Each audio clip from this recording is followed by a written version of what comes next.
performance tomorrow. All right, thank you, Peter, for joining us. For sure. President Obama has given Senate leaders a short timeline to come up with a plan to avoid the fiscal cliff. But if we go over the cliff, many of you have already decided who is to blame. A recent poll shows that 44% would blame Republicans in Congress, while 36% would blame President Obama. Here to help us sort it all out are Ron Bonjean, Republican strategist and former chief of staff to the Senate Republican Conference, and Christy Setzer, Democratic strategist and former Iowa press secretary for Vice President Al Gore.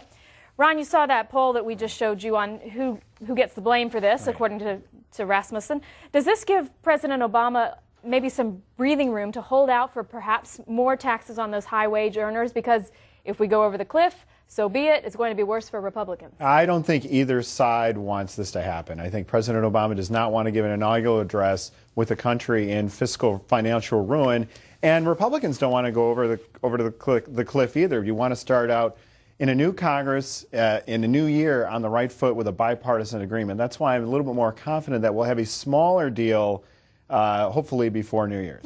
Okay. Christy, I want to play a soundbite from conservative columnist, political analyst Charles Krauthammer on the fiscal cliff and get your take on it. Let's take a listen to Charles. Okay. It's been very clear from the beginning that he had no intention to solve the fiscal issues. He's been using this, and I must say with great skill and ruthless skill and success, to fracture and basically shatter the Republican opposition. The only, redoubt of the opposition is the House. And his objective from the very beginning was to break the will of the Republicans in the House and to create an internal civil war. And he's done that. Talking there about President Obama trying to create an internal civil war among Republicans. Do you think it's some sort of grand strategy by the White House? I don't think President Obama needed to do anything. I think the presidents have done a very effective job of creating their own division within their party. Look, I think to a lot of Americans, it's actually bigger than that. I think that we saw the debt limit fight last summer and the fiscal cliff drama that's happening right now as sort of the first and last chapters in a book that spells the end of the modern Republican Party. I would go so far as to saying that. I think that, listen, the debt limit fight last summer was probably the first time that people saw the Tea Party-controlled House as willing to push us into economic ruin for short-term political gain.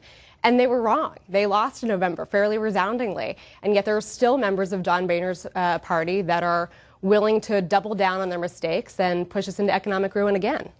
Ron, I can tell you're ready to jump out of your skin with phrases like civil war and Republicans and the end of the modern Republican Party. Is that what's happening on the Hill?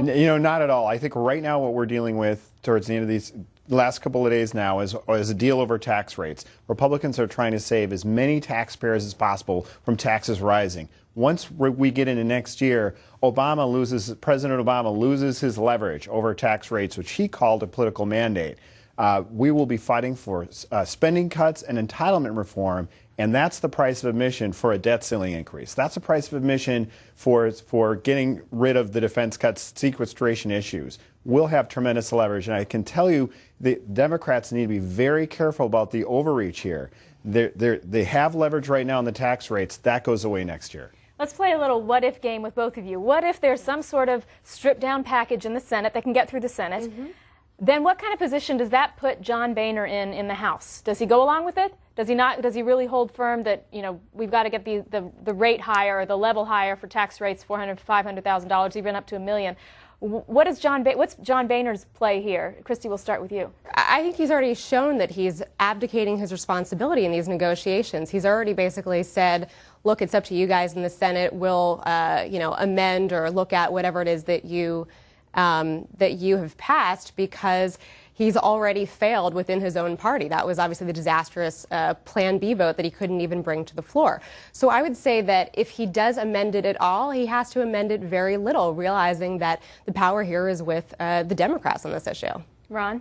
Well, the Speaker proposed a plan that the Republicans did not accept, and no Democrats would accept. So therefore, the Speaker is likely to go along with the Senate plan. He has said, the Senate, it's up to you now. If you send something over, we'll consider it. And I think that's a message that the House will end up passing something on a bipartisan level. But it has to be bipartisan. I think if Democrats were looking at this bill and didn't like it, I don't think you're going to see anybody vote for it. Okay, real quick, we only have about 10 seconds left. Just yes or no, over the fiscal cliff? Christy? Yes, briefly. Ron? Only partially. We'll have a small deal that'll save some taxpayers money, and the rest, yes, we will go over the cliff. All right, you heard it here first, folks. Ron Bonjean, Christy Setzer, thank you very much for joining us. Thank Great you. to be here. In the final days before the fiscal cliff, all eyes are on the Senate to come up with a deal the House can pass. Coming up on Fox News Sunday, Chris Wallace sits down with two key senators, Republican Lindsey Graham and Democrat Dianne Feinstein, to find out if they think there's still time for a deal. Check your local listings for time and channel. The National Hockey League is making a new offer to the Players Association in hopes of breaking a stalemate, which has canceled the first part of the season. The deal was presented to the players on Thursday, but so far there's been no response. The players and owners have not met to discuss the lockout since talks broke down earlier this month. And as of right now, the NHL season has been canceled through January 14th. A deal needs to be reached by mid-January because the NHL has said it doesn't want a season with fewer than 48 games. The FBI and Marilyn Monroe. Was there a link between the movie star and the Communist Party? The FBI of yesteryear was apparently digging into that possibility. Correspondent Anita Vogel explains what new documents released by the FBI say about the late actress.